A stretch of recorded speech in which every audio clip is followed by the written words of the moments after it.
주영진의 뉴스 브리핑 본격적으로 시작을 해보도록 하겠습니다. 전직 청와대 특별감찰반은 김태우 수사관의 폭로, 이 폭로를 놓고서 청와대와 민주당 그리고 자유한국당을 비롯한 야권 이렇게 공방이 날로 격화되고 있지 않습니까?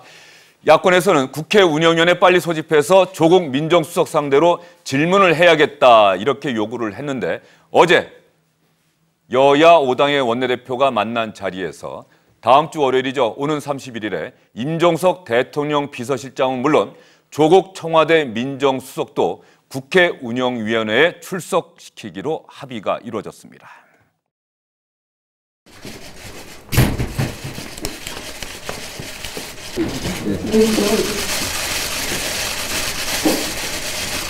(12월 31일) 날 운영위원회를 소집해서 청와대 임종석 실장과 조국 수석이 출석하기로 그렇게 합의했습니다.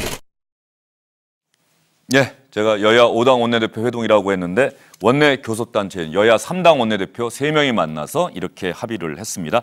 이 합의 과연 어떻게 이루어지게 됐는지 오는 31일 국회 운영위원회에서는 과연 어떠한 질문과 대답이 오갈지 이상일 전 국회의원, 김성환 시사평론가, SBS의 임광기 논설위원과 함께 여러분께 자세히 설명해 드리겠습니다. 세 분 어서 오십시오. 네, 안녕하세요. 어제 저 합의가 이루어진 시점이 오후죠? 네. 이제 시작이 됐던 거는 어제 오전 9시요. 예. 9시에 청와대에서 대통령과 수석들이 티타임이 있었다고 그래요. 거기에서 한병도 정무수석이 보고를 했다고 합니다. 예. 이런 것들이 지금 국회가 특히 김용균법 이것이 지금 난항을 겪고 있는 것이 조국 수석의 국회 운영위 출석 문제 때문에 굉장히 이게 꼬여 있다. 그랬더니 보고를 받고 대통령이 예, 잠시만요. 임광기 예. 임광기 위원님. 예. 그 부분은 조금 이따가 저희가 말씀드리고요. 예. 여야 3당 원내대표 회동이 어제 오후에 이루어진 거죠. 네, 그렇습니다. 예. 그렇게 해서 만나서 이런 것들이 처음부터는 굉장히 꼬여서 안 될 것처럼 보였었는데 어쨌든 대통령의 결단이라고 이야기를 하고 있고요. 그 결정에 의해서 출석을 할 수 있게 됨에 따라서 이것이 이제 월요일이 되겠죠. 예. 31일 날 앞으로 조국 사흘이죠. 수석과 임종석 실장이 출석을 하게 됨에 따라서 이렇게 꼬여 있던 이런 국회의 매듭들이 풀리게 됐습니다. 예. 제가 그 청와대 부분을 좀 잠시 뒤에 말씀을 드리려고 하는 게 일단 어제 여야 3당 원내대표 회동이 끝난 다음에 말이죠. 바른미래당의 김관영 원내대표는 이렇게 평가를 했습니다. 이 합의가 이루어진 거 사실은 고 김용규 씨 관련 법안들 처리하는 문제가 상당히 시급하다. 여권에서는 이렇게 판단하고 있었는데 자유한국당 등 야권에서는 국회 운영위 소집에 먼저 합의를 해야 한다. 여기에 조국 민정수석이 와야 한다. 이렇게 요구를 하면서 고 김용규 씨 관련 법안도 처리되기가 불투명한 상황이었는데 결과적으로 민주당에서 이 요구를 받아들였습니다. 그래서 김관영 바른미래당 원내대표는 민주당의 홍영표 원내대표를 상당히 치켜세우기로 했습니다. 운영위 소집 자체는 상당히 부정적인 거로 알고 있습니다. 저는 홍영표 대표의 굉장히 통큰 결단이 있었다고 생각합니다. 예. 저 시점 자체가 크게 중요한 건 아니겠습니다만 어쨌든 간에 자 보십시오.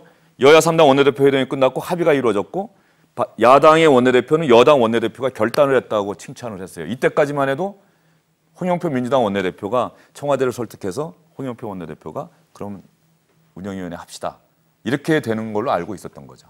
저때까지만 그렇죠. 해도. 왜냐하면 오전까지만 해도 자유한국당에서 연계안을 내놨었거든요. 그러니까 조국 수석이 출석하지 않으면은 산업안전보건법을 통과시킬 수 없다 이렇게 얘기가 나왔었기 때문에 아마 이번에는 통과가 안 될 거라고 생각을 했는데 결국은 3당 원내대표가 만나기 직전에 청와대 쪽하고 얘기를 해서 홍영표 원내대표가 아마 얘기를 전달했던 것으로 그 당시에는 생각을 했었거든요.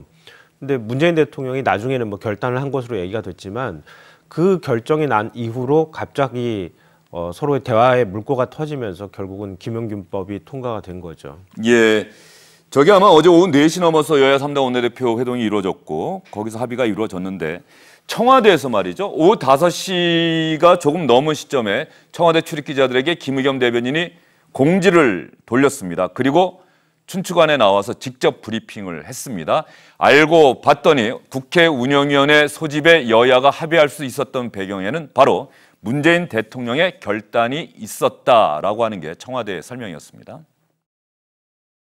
문재인 대통령은 오늘 오전 이른바 김용균법의 연내 국회 통과를 위해서라면 조국 민정수석이 국회 운영위원회에 나가라고 지시했습니다.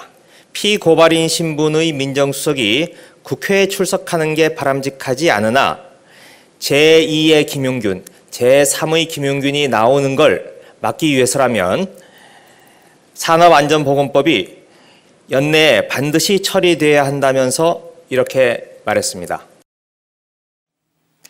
김의겸 청와대 대변인의 브리핑을 보면 일단 배경은 이해할 수가 있어요. 그렇습니다.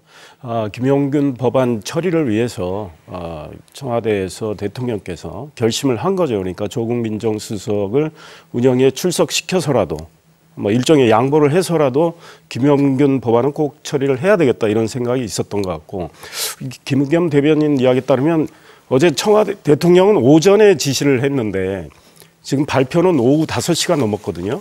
근데 그 사이에 국회는 굉장한 진통이 있었습니다. 예. 그런데 발표가 왜 저렇게 좀 늦었는지 궁금한 점은 있어요. 그러나 어찌됐든 지금 청와대나 민주당이 민생법안 또 김용균 법안을 처리하기 위해서 대승적으로 저렇게 한 거는 저는 잘했다, 좀 늦은 감은 있지만 잘했다고 생각합니다. 그런 면에서 보면은 통상적으로 저희가 여야가 진통을 겪다가 합의할 수 있었던 배경에 청와대가 뭔가 결단을 내렸다 그러면은 통상적으로는 청와대 브리핑이 먼저 나오고 말이죠. 대통령이 이렇게 지시를 했다. 그래서 여야가 협상의 물꼬가 트인다. 그래서 만나서 합의를 하고 발표하는 게 아마도 정상적인 관행이었을 것 같은데 어제는 왜 여야 원내대표 회동에서 먼저 합의가 이루어지고 난 다음에 청와대가 뒤늦게 브리핑을 했을까? 이게 궁금하다는 거예요. 그거에 대해서는 이렇게 설명을 하고 있습니다. 뭐냐면은 이것이 단순히 국회가 꼬여 있는 상황이 김용균법만 있는 게 아니고요. 유치원법도 있고 대법관 임명동의권이라든가 민생 법안들 이런 것들이 굉장히 많이 같이 지금 묶여 있어요. 근데 전략적으로 미리 이야기를 해버리면은 이제 됐구나 해가지고 문제가 된 김용균법만 합의하는 걸로 이렇게 풀어갈 수가 있기 때문에 다른 것들을 최대한 얻어내기 위해서는 전략적으로 그것을 최종 결정될 때까지 발표를 하지 않았다 이렇게 해석을 하고 있습니다. 예. 그리고 조금 전에 임광규 의원이 얘기한 것처럼 어제 오전에 사실상 문재인 대통령이 티타임에서 먼저 지시했다. 그렇습니다. 예, 티타임 문재인 대통령의 지시 내용을 홍영표 민주당 원내대표에게 한병도 정무수석이 티타임 도중에 나와서 전화로 알렸다. 네.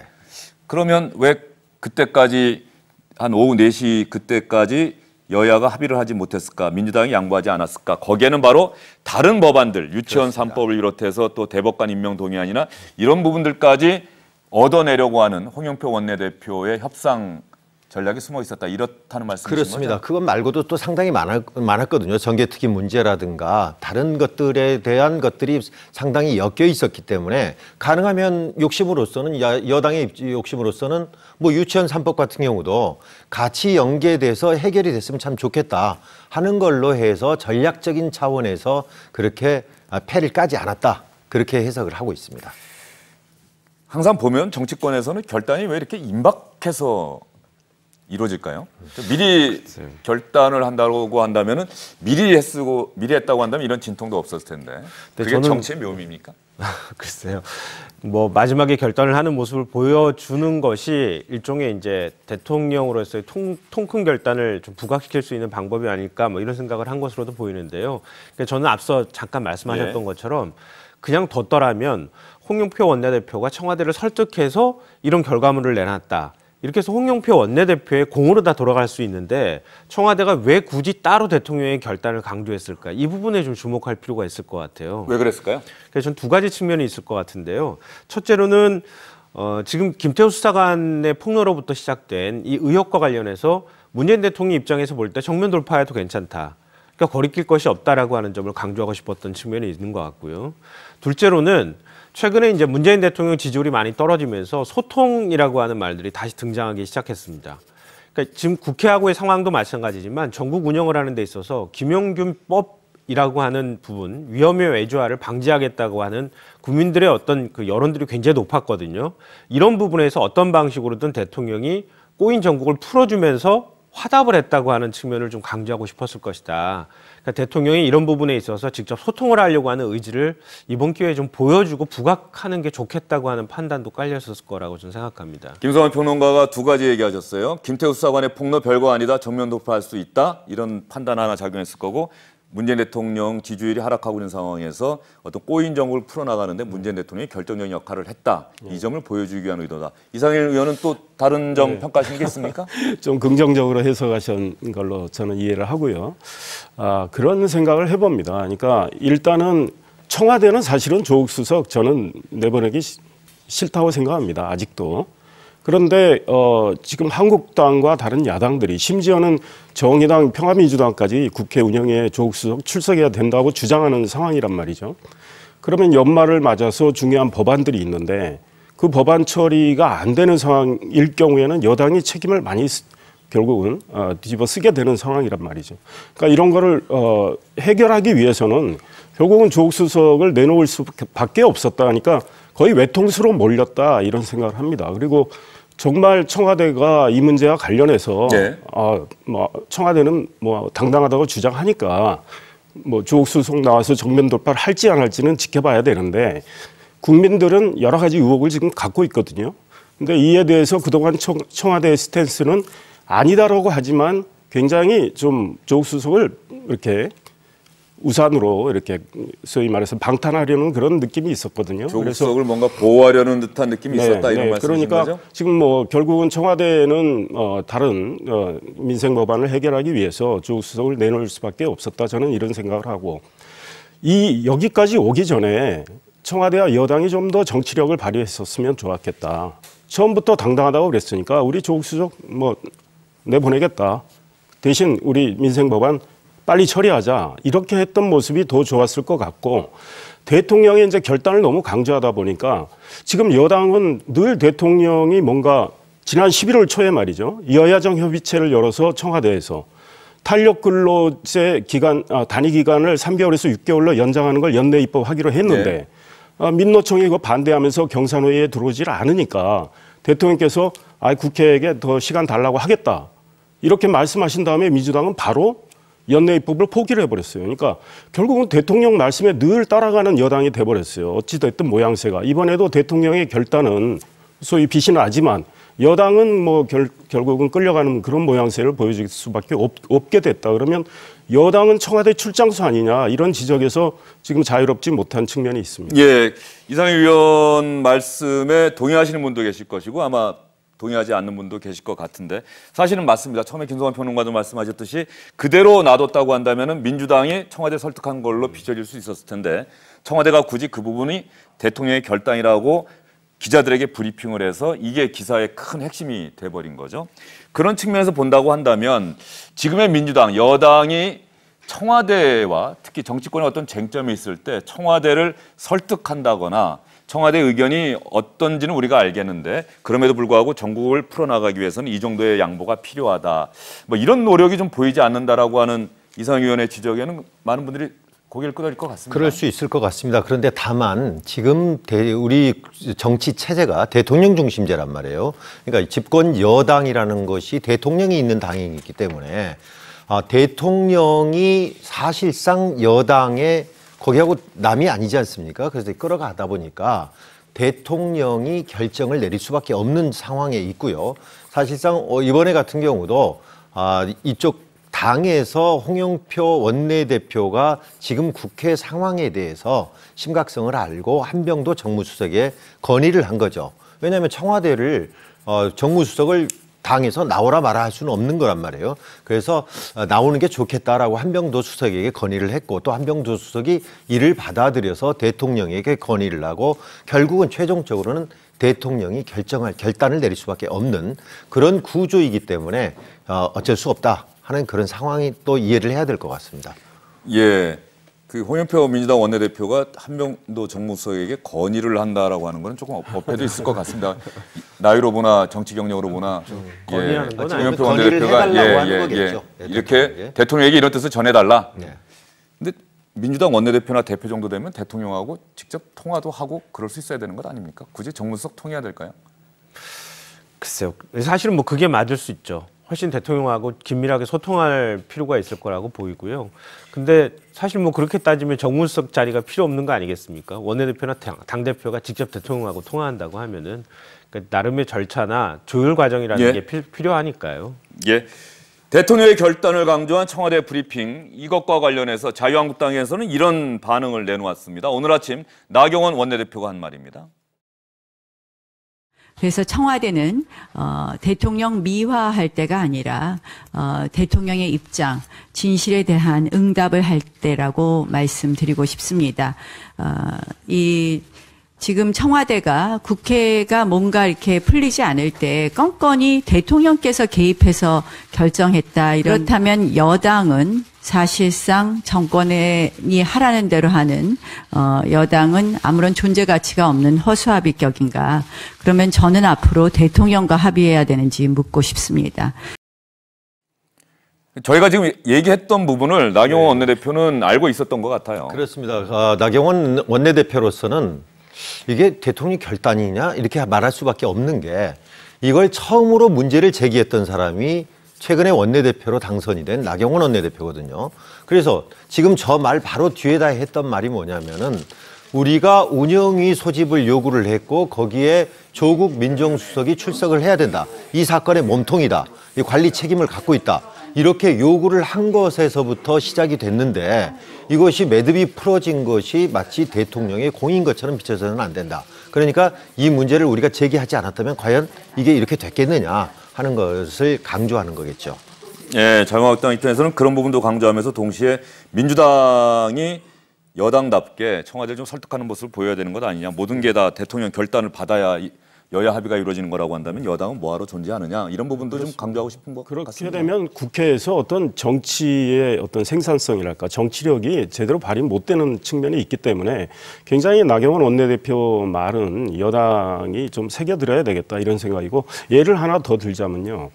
문재인 대통령께서 G20 정상회의 떠나시기 전에 비행장에서 그 선거제도 개편과 관련해서 연동형 비례대표도 좀 검토할 수 있지 않는 식으로 말씀한 다음에 그랬었죠? 당시에 손학규 바른미래당 대표는 단식을 하고 계셨고요. 그렇게 해서 비로소 민주당이 움직여가지고 연동형 비례대표 문제를 하여간 국회에서 검토를 한다는 수준의 합의가 이루어진 거 아닙니까? 그리고 손학규 대표는 단식을 풀고 그 장면만 봐도 결국 문 대통령의 말씀이 있어서 여당이 움직였단 말이죠. 그러니까 여당은 뭐 나경원 원내대표 허수아비냐 이렇게 지적할 수 있어요. 그러니까 여당이 이번에 이런 모양새가 우리가 지금 정치력을 제대로 발휘하지 못하고 있다. 너무 청와대만 쳐다본다. 이런 것들에 대해서 여당의 어떤 자성도 필요하다 이런 생각합니다. 예, 여당의 자성이 필요하다고 말씀해 주셨는데 저는 나경원 원내대표 얘기 들으면서 말이죠. 과연 이렇다고 한다면은 이제 모든 일을 대통령에게 물어봐서 해야 되느냐. 그렇다고 한다면 제1야당 원내대표인 나는 앞으로 대통령과 협상을 해야 되느냐. 여기까지 얘기했는데 야당들도 가만히 보면 말이죠. 나경원 원내대표 오늘 아침 발언을 보면서 직전 올해 야당 원내대표들이 또 야당 대표들이 했던 얘기를 가만히 한번 생각을 해봤습니다. 야당도 과연 이런 얘기를 할 수 있는 자격이 있을까 의문을 가지신 분도 계실 것 같은데 야당 원내대표, 대표들의 이야기를 저희가 묶어서 여러분께 보여드리겠습니다. 문재인 대통령의 결심과 민주당의 판단을 기다리겠습니다. 문 대통령은 조국 수석과 같은 핵심 측근에 대해서 읍참마속의 결단을 내려야 한다고 말했습니다. 문재인 대통령의 결단이 이 국면을 바꿀 수 있습니다. 문재인 대통령의 역사적 선택과 결단을 기대합니다. 대통령과 여야 대표가 모여야만 개혁의 방향이 합의됩니다. 비상 상황에서 비상한 결단을 해주시기를 부탁드립니다. 결과적으로 야권에서도 결정적인 사안이 불거질 때마다 또 대통령을 향해서 대통령이 좀 결단 좀 해달라, 여당 설득해달라, 뭐 이렇게 또 요청을 해왔던 것도 사실이에요. 네, 뭐 국회에서 뭔가 꼬인 문제가 있으면은 문재인 대통령한테 항상 요구를 해왔거든요. 뭐 여야 5당 원내대표 회동도 사실은 마찬가지 아닙니까? 국정에 운영하는 데 있어서 결국 정치권이 법안 통과 문제라든가 뭐 아니면 주요 쟁점이라든가 이런 것들을 할 때 대통령한테 가서 그 부분에 대한 합의문을 써가지고 나오잖아요. 근데 제대로 지켜지지 않고 있어서 그렇지만 항상 모두 대통령한테 뭔가를 바라고 있다고 하는 것이죠. 앞서 잠깐 말씀하셨던 것처럼 뭐 지난번에 문재인 대통령이 G20 그 정상회의 나갈 때도 그때 대통령이 화답을 했다고 하는데 그 이전에 야3당이 그랬잖아요. 대통령이 대답하라고 해서 대답을 했는데 나중에 가서 보면은 대통령이 항상 사사건건 뭐든지 해야지 얘기가 되는 거냐. 예. 이런 이제 얘기가 나오는 거죠. 그래서 정치권에서 이루어지는 일, 어떤 합의가 이루어지거나 어떤 사안이 파탄으로 갔을 때 정말 시청자 여러분께서 잘 판단을 하셔야 될 것 같습니다. 왜 저런 얘기가 나왔는지 그 배경에 대해서도 저희도 앞으로 충분히 여러분께서 판단하실 수 있게 이런저런 자료들, 근거들을 제시하도록 하겠습니다. 어제 합의와 관련해서 여당 원내대표 얘기도 들어봐야겠죠? 정치 공세로 규정을 하고 저희들이 반대를 했습니다마는 어제 산업안전법을 비롯한 민생 법안을 처리하기 위해서 문재인 대통령과 당이 대승적인 결단을 내리는 것입니다. 홍영표 민주당 원내대표는 민주당이 이 부분을 꼭 포함을 시키고 싶었던 것 같습니다. 그렇습니다. 대통령이 하라고 그랬다고 해서 대통령이 결단했다고 해서 민주당이 그거 안 됩니다 할 수도 있었던 일 아니냐 뭐 이런 뉘앙스 아닌가요? 그렇겠죠. 홍영표 원내대표로서는 이제 당을 전체를 운영하는 입장에서 네. 자신이 실질적으로 이렇게 꼬여가는 것들을 어떻게 했으면 풀어야 될까 하는 고민 속에서 자신이 그걸 반대했던 것이 아니었고요. 그런 고민 속에서 그런 거를 대통령께 건의를 했고 또 대통령이 받아줬고 그러다 보니까 지나치게 이제 대통령만 강조되는 것보다도 또 본인 역시 이런 노력이 있었다. 그리고 당은 뭐 하느냐 하는 이런 질책들이 있으면은 또 결국은 자신에게 부담이 되니까 그것도 역시 또 대통령에게도 부담이 되고요. 그래서 대통령과 당의 이 두 양자의 대승적인 결단이 있었기 때문에 이런 것들이 이루어졌다 하는 것을 강조하는 것 같습니다. 당청 관계, 여당과 청와대 관계는 이번 일을 계기로 해서 한번 민주당에서도 이해찬 대표도 전당대회 출마했을 때 청와대 또 대통령과 내가 직접적으로 통할 수 있는 사람이다. 이 부분 강조하지 않았습니까? 네. 좀 대등한 당청 관계 정말 좀 보여줬으면 좋겠다는 생각이 들어요. 사실은 의회 민주주의의 중심은 대통령이 아니고 의회인 거죠.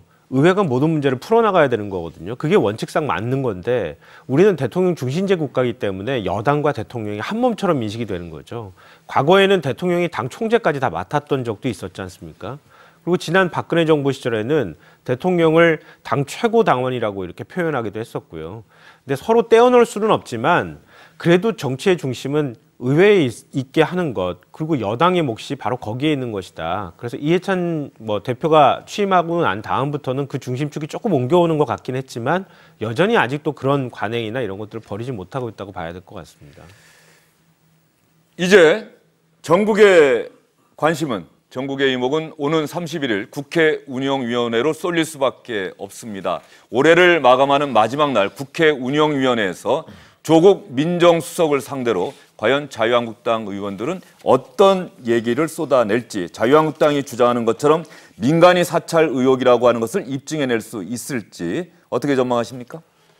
굉장히 저도 관심 있게 31일을 기다리고 있는데요. 아마 치열한 공방전은 좀 예상이 되는데 의외로 야당이 준비를 많이 하지 않을 경우에 답은 맹탕으로 올 수도 있거든요. 조국 수석 입장에서는 지금 민감한 문제에 대해서는 현재 제가 이 고발 당해서 제가 수사를 받는 상황이니까 뭐 말씀드릴 수 없습니다. 또 이렇게 이야기할 수 있고 저는 그 문제는 모릅니다. 뭐 이렇게 이야기할 수도 있어요. 그러면 청와대에서 지금 나오고 있는 얘기로는 그렇게 얘기하지 않을 것이다. 예, 궁금해하는 내용에 대해서 조국 민정수석이 아는 대로 다 대답할 것이다. 네. 이렇게 얘기를 근데 하고 있어요. 아는 대로 대답한다는데 지금 청와대 그동안 설명을 따르면 조국 민정수석은 보고받은 게 3개밖에 없습니다. 3개밖에 없고요. 나머지는 김태우 수사관이 뭐 하는지 그 사람이 맡은 분야가 어딘지도 잘 몰랐다고 하니까 모른다고 할 수밖에 없는 이야기들이 꽤 있을 수 있거든요. 그렇다면 조국 민정수석 밑에 박형철 반부패 비서관이 이미 기자들한테 몇 차례 설명을 했지 않습니까?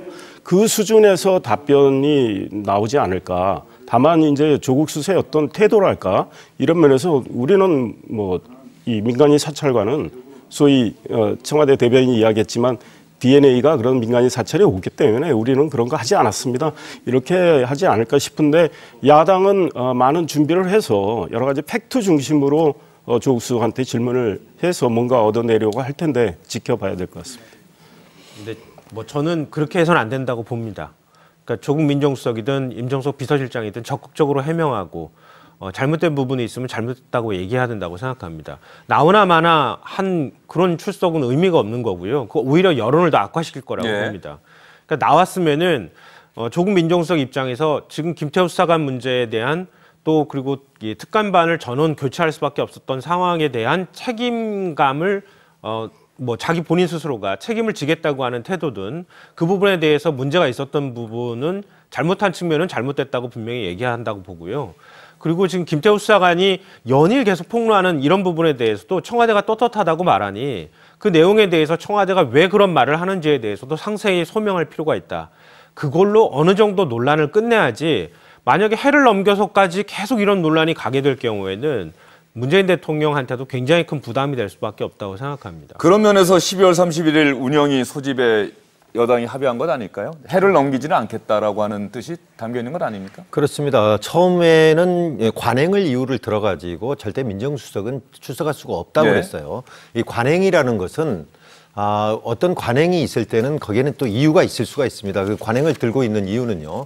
민정수석이 국회에 출석하지 않는 관행의 이유는 크게 보면 두 가지입니다. 민생과 사정을 총괄하는 청와대 수석이 청와대를 비워서는 안 된다는 거 하나 하고, 그리고 사정기관을 총괄하는 사람이 이 정치적인 소용돌이에 정쟁에 휘말려서는 안 된다 이런 건데, 그래도 그런 여러 가지 이유들 때문에 조국 수석은 출석할 수가 없다고 그랬어요. 지난 10월 국정감사 때도 인사참사라고 부르는 야당의 인사참사라고 주장하는 것과 관련해서 출석을 해달라고 했을 때 그때도 안 했단 말이에요. 자, 그런데 이번에는 그러기에는 본인의 직무와 직접적인 이제 관련이 있는 것들이란 말이에요. 그래서 더 이상은 출석을 거부할 명분이 굉장히 약해진 데다가 또 다른 국회가 꼬여있는 문제들, 그리고 특히 지금 말씀하신 연말까지 뭔가를 매듭을 짓고 가야지 또 연초까지 계속 이어져서는 안 되겠다 하는 그런 판단에서 나왔기 때문에 조국 수석으로서는 자기가 얘기할 수 있는 부분들은 하고, 그런데 지금 우려되는 것은 지금 이상일 의원 말씀하신 대로 지금까지 청와대가 야당의 공격에 대해서 말을 안 했던 거 아니거든요. 다 해명을 했어요.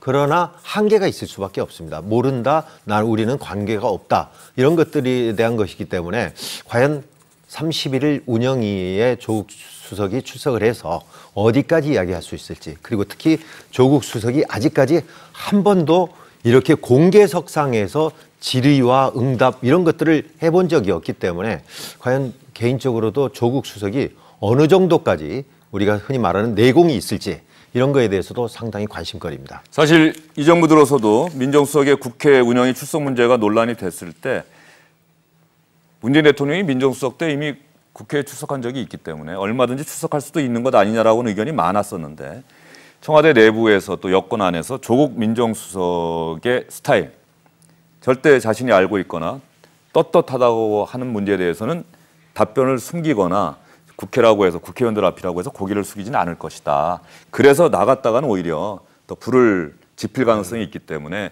민정수석도 국회에 안 나가는 관행도 있고 하니까 뭐 이런 얘기들도 청와대와 여권 주변에서 나온 적이 있었는데, 이번에 조국 민정수석이 31일 운영에 나와서 얼마나 야당 의원들과 주고받는 질의와 대답 과정에서 어떤 모습을 보일지, 이건 사실 여론의 향도에 상당히 민감한 영향을 미칠 수밖에 없는데요. 오늘 조국 민정수석이 참석했던 대법관 임명장 수여식 그림이 있습니까? 그 그림을 좀 보면서 이게 가장 최근에 조국 민정수석의 표정을 볼 수 있는 화면입니다. 오늘 오전에 청와대에서 있었던 김상환 대법관 임명장 수여식 때 김명수 대법원장의 질문에 조국 민정수석이 답변을 하는 그림이 나갔었고요. 문재인 대통령이 임명장을 수여하기 위해서 청와대 안에 김명수 대법원장과 악수를 하는 장면 나가고 있습니다. 이 그림 보면서 말이죠. 저는 조국 민정수석의 페이스북을 오늘 출근해서 찾아봤습니다. 조국 민정수석이 SNS에 가끔 글을 올리거나 다른 기사나 이런 것들을 태그해서 올리는데, 어제 하루에 3개의 기사를 자신의 페이스북에 올렸습니다. 어제 저녁 7시 5분에는 문재인 대통령 제2의 김용균 막아야 조국의 운영이 참석 지시했다는 기사를 태그를 했습니다. 뉴스원 기사를 태그를 했네요. 저녁 9시 12분에 문재인 대통령의 통 큰 결단, 조국 출석을 지시한 이유는 해서 SBS 8시 뉴스에 청와대를 출입하는 김정윤 기자와 앵커가 질문하고 대답하는 뉴스 리포트 기사를 마찬가지로 링크해서 올렸습니다. 어젯밤 마지막으로 10시 3분에는 너로 인해 다른 사람들 살 수 있었다고 용균이한테 가서 얘기해 줄래요 하는 고 김용균 씨 어머니와의 한결의 인터뷰 기사를 자신의 SNS에 올렸습니다. 이것을 보면은 조국 민정수석의 어제 하루의 심경을 대강 짐작할 수 있지 않을까 하는 생각이 들어요. 네, 뭐 청와대가 김의겸 대변인이 밝힌 내용을 그대로 뭐 본인 스스로가 수용하겠다고 하는 의지를 일단 보여준 것으로 보이고요. 대통령 앞서 제가 왜 문재인 대통령의 결단을 강조했는지도 말씀드렸던 것처럼 문재인 대통령이 이렇게 조국 수석을 운영에 출석하라고 한 건 김용균법에 대한 국민들의 어떤 높은 열망 이런 부분들을 반영한 것이라고 하는 거를 SNS를 통해서 간접적으로 보여줬다고 생각합니다. 청와대 민정수석의 국회 운영의 출석 이 문제는 정말 매번 국회 운영에서 논란이 될 때마다 여당과 야당이 공방을 벌였던 사안입니다. 문재인 대통령은 참여정부 시절에 3차례 국회에 출석했었고요. 전해철 당시 민정수석도 한 차례 출석했다는 기록이 남아 있는데 이게 정확할지는 모르겠습니다만 조국 민정수석이 이번에 국회에 나가게 되면 8번째다 이런 기사가 있는데 박근혜 정부 시절에는 한 차례도 민정수석이 국회에 나간 적이 없었습니다. 한 차례 나갈 뻔한 적은 있었는데 당시 민정수석은 비서실장이 지시하겠다라고 하니까 나갈 수 없다면서 사표를 낸 적도 있죠. 문건 유출 사건이라고 하는 것이 청와대 민정수석 비서관실에서 일어난 일 아닙니까? 민정수석 출석했습니까? 노무현 정부 시절도 마찬가지입니다. 이건 중대한 사태예요. 어떤 조처를 할 것인가를 구체적으로 답변을 부탁합니다. 사표를 받고 해임하도록 건의하겠습니다. 오늘처럼 황당한 경우는 처음 경험을 하고 있습니다. 파면을 거의 건의해야 되고 우리 국회에서도 최소한 그 정도의 결의는 채택해야 된다고 봅니다. 공교롭게 또 이번에 논란이 되고 있는 우용근 러시아 대사의 네. 모습이 마지막에 또 나가는데 당시 민정수석이 김영환 민정수석이셨는데요. 지금 국정농단 사건 수사 때 네, 꼼꼼히 메모했던 네, 그 수첩이 사실은 검찰 수사에 큰 자료가 됐었죠. 돌아가셨어요. 예. 네, 그 당시 저도 운영위원이었습니다. 저 당시 상황을 잘 알고 계시겠네요. 네, 그때 굉장히 민정수석 출석을 야당이 많이 요구를 했고 지금 여당 쪽에서 그 당시 여당인 새누리당은 그동안 관례를 들어서 계속 안 된다고 하다가 결국은 또 그 당시에도 여러 가지 현안을 처리하기 위해서 이제 결국 합의를 했죠. 그래서 청와대를 설득을 해서 청와대가 그러면 민정수석 내보내겠다고까지 왔는데 김영환 돌아가신 당시 민정수석의 경우는 그 정윤회 소위 문건 유출과 관련한 사건인데 그때 본인은 그 문건 유출 다음에 임명이 됐거든요. 자기가 나가서 할 이야기도 별로 없다. 게다가 나쁜 선례를 남기면 안 된다 해서 이제 항명해가지고 결국 안 나간다고 하니까 결국은 해임이 된 거죠. 네. 이렇게 청와대 민정수석이 국회에 나간 경우가 드문데 조국 민정수석은 다음 주 월요일에 국회에 나가게 됩니다. 당일 방송사들이 오전에 사실상 오전 10시에 열립니까 현재 예상이? 지금 10시부터 시작이 된다고 한다고. 오전 상황은 적어도 생중계해야 되는 거 아닌가 싶습니다. 네, 지금 아마도 상당히 많은 관심을 갖고 있고요. 민정수석이라는 사람들이 이렇게 나간 적이 별로 없었던 데다가 또 조국 수석에 대한 또 사람들의 궁금증들이 많거든요. TV 앞에 이렇게 나서서 특히 국회에서 얘기를 한 적이 없기 때문에 그래서 상당히 많은 관심을 갖고 있기 때문에 거기다 또 말일날이고요. 그래서 아마 우리도 중계를 해야 되지 않을까 하는 생각인데 아직 결정은 되지 않았습니다. 예. 문재인 대통령이 결단을 해서 고 김용균 씨 관련 법안을 꼭 통과시켜야 한다. 그렇다고 한다면 현재 수사가 진행 중이고 민정수석이 피고발인 상태여서 부적절하다는 의견 충분히 이해하지만 고 김용균 씨 관련 법안을 통과시키기 위해서는 민정수석이 직접 국회에 나가서 답변을 해라. 이렇게 지시하면서 여야 간의 합의가 이루어져서 고 김용균 씨 관련 법안이 국회를 통과했습니다. 사흘 뒤인 31일 올해 마지막 날에는 국회 운영위원회 조국 민정수석이 출석하게 됩니다. 이런 과정을 거쳐서 고 김용균 씨 관련 법안이 국회 본회의를 통과했지요.